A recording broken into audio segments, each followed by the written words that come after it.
It is said that ancient Mongolians did everything within the saddle of their mount, ranging from eating, sleeping, and even going to the bathroom, with the only time they ever got down was to give birth. Although this is unlikely to be true, it could be interesting to see them play their version of chess while riding upon their horses upon the East Eurasian steppes.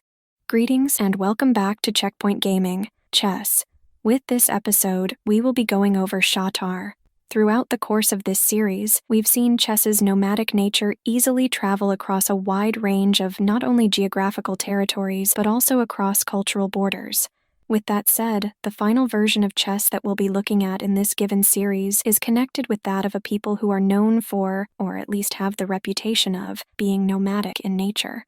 This version is of Shatar, which is also known as Mongolian chess. As of the writing of this episode, it's speculated that the earliest iteration of this game first appeared in Mongolia during the 13th century due to raids the Mongols made against the Arabs.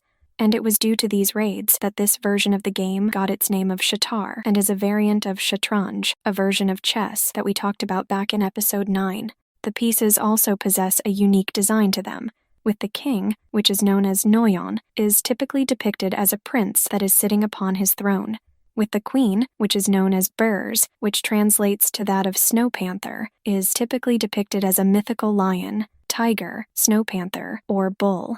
With the bishop, which is known as Tem, is typically depicted as a two-humped camel, which makes sense since the Bactrian camel is native to the steppes of Central Asia. With a knight, which is known as Mori, is typically depicted as, you guessed it, a horse. Not much of a logical jump there, is it? With the rook, which is known as Tereg, which translates to that of cart, has a lot of creative liberty taken with it. With its depiction, it is that of the horse-drawn cart, a portable tent, a cartwheel, a karmic wheel, an Asian swastika, a yin-yang symbol, a truck, an automobile, or even a bunch of flowers or peacock feathers. Now that is a lot of variety, and with all of that said, we feel compelled to touch upon the swastika. As Westerners, we're fully aware of the Nazi usurpation of the symbol from Eastern cultures and turning it into a symbol of hatred, bigotry, and genocide. But with that said, just because Western civilizations have turned their backs on the swastika doesn't mean that other civilizations from around the world have done the same. And it's pretty ethnocentric and imperialistic to expect every other civilization and society found on the rest of the world to do the same. In India, it's still used as a symbol of divinity, and depending upon its orientation, either clockwise or counterclockwise, represents the sun and good luck or the night and the tantric aspect of Kali. It is also a symbol for good luck in a lot of societies around the world. We can go into a huge historical discussion of the symbol, but we're going to hold off on that here and return to discussing Shatar. With the pawn, which is known as Fu, which translates to that of child, is the smallest of all of the pieces and can take on the appearance of just about anything. So they can take on the appearance of a small mythical lion, soldier, small horse, chicken, rabbit, or just about any small person or animal. With that said, we wouldn't be surprised if some people with dwarfism would be offended by that comment. And apparently, the Mongols don't have the same hang-ups about depicting their chess pieces in a realistic manner as the Muslims do. With the initial positioning of each piece upon the board, it consists of the following. On the near row of each player, each rook is found upon the far square, the knights are in the adjacent squares, the bishops are on the squares next to them, and the king and queen upon the center two squares with the king found upon its respective color. With the pawns, they're found upon the second nearest row to the player with one pawn found within each square. With the moving of the pieces, they can be seen as a combination of other variants of chess, and with their movement, if they don't plan on capturing, they can perform their movement as long as there aren't any pieces obstructing them. With the king, it is able to move one space in any given direction.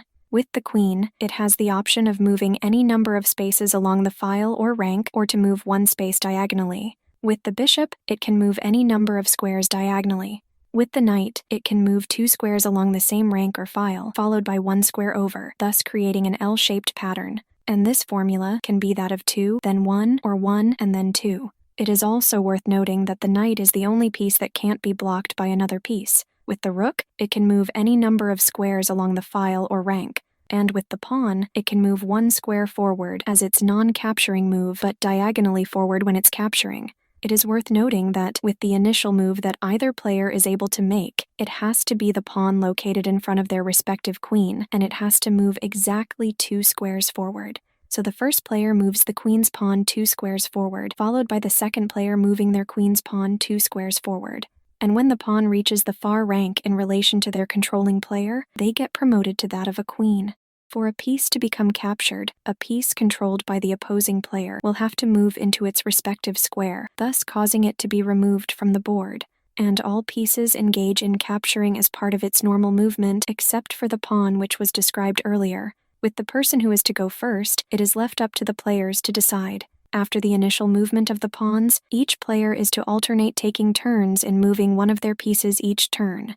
In order to win the game, one of the players will have to put the opposing king into checkmate. When the king is put into check by a queen, knight, or rook, it is known as shak. When check is done by a bishop, it is known as tuk. And when check occurs through the use of a pawn, it is known as tsad. When any of these occur, the player who controls the threatened king will have to do what they can to remove their king from the threat. With all of that said, there are some restrictions that are in place when it comes to winning the game. In order for a player to win the game, they will have to put the opposing king into checkmate via shak, either through a move that leads to checkmate or through a series of checks that directly leads to checkmate via shak. On top of this, to make things that much more peculiar, the move that leads to checkmate can't be done through the use of the knight. But if the knight leads to a checkmate, the game ends in a draw. With that said, there are a few ways in order for a game to end in a draw. First is when a king is checkmated through the use of a knight that puts the king into checkmate. Second is when there is no shak check that occurs in the final checkmate sequence. Third is when a player only has their king left upon the board. So, it sounds like a bad idea for a player to capture all of the pieces except for the king of the opposing player. You're supposed to win the game, not end it in a draw. And fourth is when both players agree that there is no way for either of them to win the game. And with that said, this will bookend the main series pertaining to how to go about playing the game chess. We hope that you found this to be helpful and allowed you to better understand how to go about playing the game. As time progresses and any updates get put out for the community, we will return to these episodes and update them accordingly to better reflect the changes that have been made to the game. With the nature of Checkpoint Gaming, we want to present the most up-to-date version of the game as possible to those who wish to play. So, with that said, we hope you enjoyed our series pertaining to how to go about playing chess. If you liked this episode, feel free to give it a like, and if you want to stay up to date on any future episodes we upload, go ahead and subscribe. You can also support us on Patreon for as little as $1 a month at patreon.com/checkpointgaming. We look forward to seeing you in the next game series, and as always, happy gaming.